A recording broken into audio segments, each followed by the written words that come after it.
In this video, I'm going to show you how to make a box hockey. We need a 1/4 inch sheet of 24 inch by 48 inch piece of plywood, 2 8-foot 2x4s, a pencil, a saw, a hammer, 16 3-inch nails, and 32 1-inch nails. The frame is 24 inches wide by 48 inches long, divided into 3 sections with 4 45-inch pieces of 2x4s. The 3-inch nails are used to go through the side pieces into the dividing 2x4s. The 1-inch nails hold the plywood to the bottom of the frame. The slots for the puck are approximately 1.5 inches high by 3.5 inches wide. We'll start with our frame. We'll line the plywood up with the end of the 2x4, and that will give us our length and cut mark. Use something heavy to hold down the 2x4 and make our first cut. You don't have to press too hard, let the weight of the saw do the work.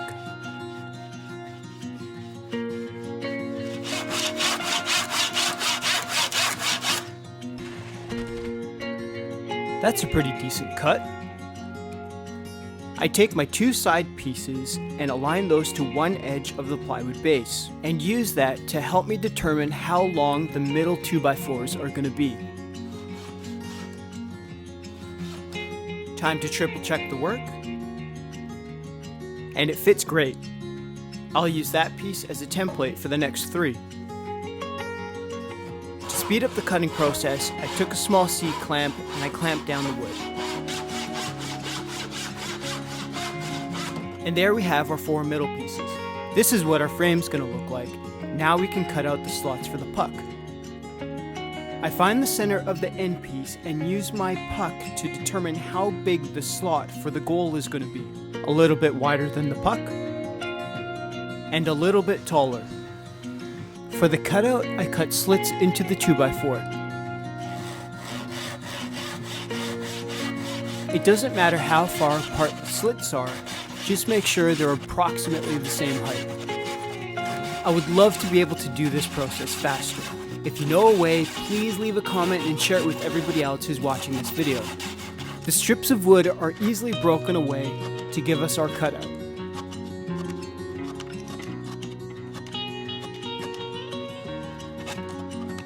I used my saw laid on its side to help clean up the cutout.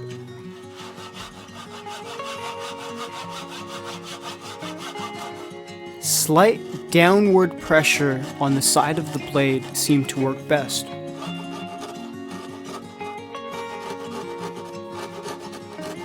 I repeated the same process for the other side of the frame. I'm very happy with how the cutout looks. I figure out where the slots are going to be in the zone dividers, and I repeat the same process. This is the layout of the 32 1-inch screws that go through the bottom into the 2x4s. 1-inch nails are more than plenty to keep the box hockey together. I started with the corners and continued with one side of the frame. It takes a little bit of practice, but eventually you'll get good at swinging a hammer.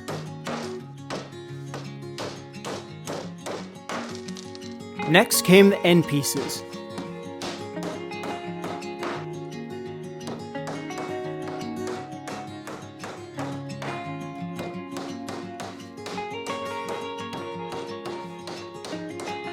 I'm so happy I didn't smash my thumb throughout this whole build.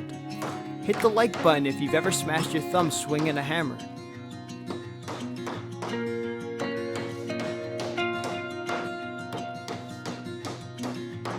And finally, the other side of the frame.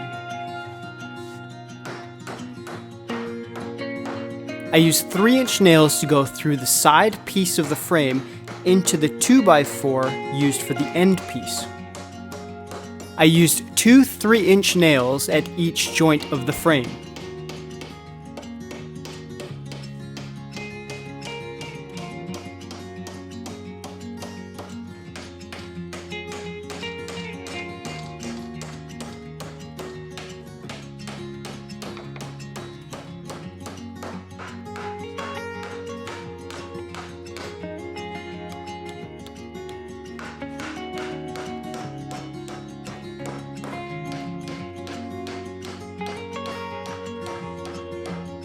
Sometimes a little mistake is a good learning experience. Pulled out the nail, got a new one, and continued with the project.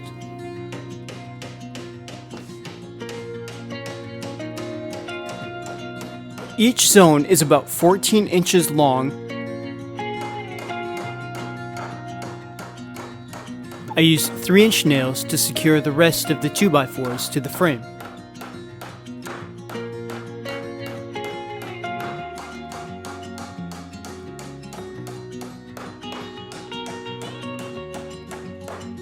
I drew a straight line to help me with the layout for where the nails are going through the bottom into the 2x4s. And my pencil to help me figure out where the puck holes are.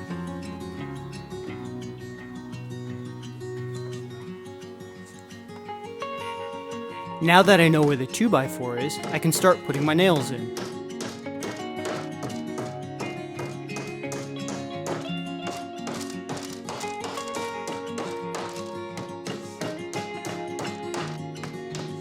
Now for the last few nails, then we move on to paint. Now that we're finished with the assembly process, I'm going to wipe down the box hockey with my cloth to prep it for paint. I'm trying to get every nook and cranny so the paint looks as even as possible.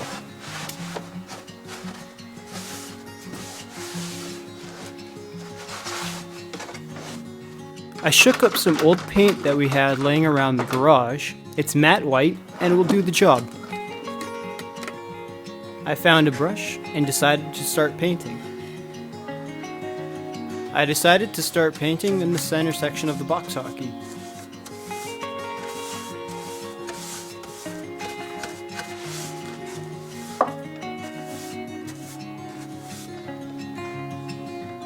Painting is probably my favorite step when it comes to building something. I was very happy with the way the project was coming together and in the way that I envisioned it, and I'm so happy that I decided to paint the box hockey white.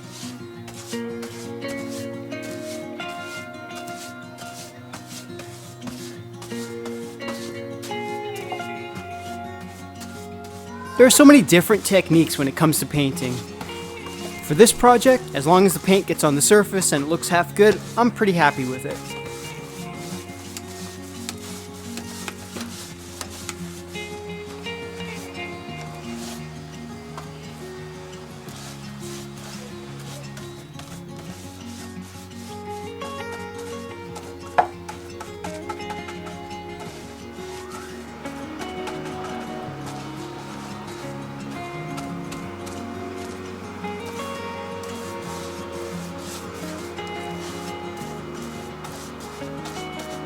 I decided to coat the underside of the box hockey with some polyurethane satin finish. I don't know how much wear and tear it's going to get or how often it's going to be left out in the rain or get wet, but I thought a little bit of protection was best. It's really nice to see the grain of the wood start popping out, even if it's the underside of the box hockey and people probably won't see it very often. I was able to get the box hockey cut, put together, painted, and the bottom polyurethane in an afternoon, maybe about 6 hours. I'm so happy with the final product. It turned out so well.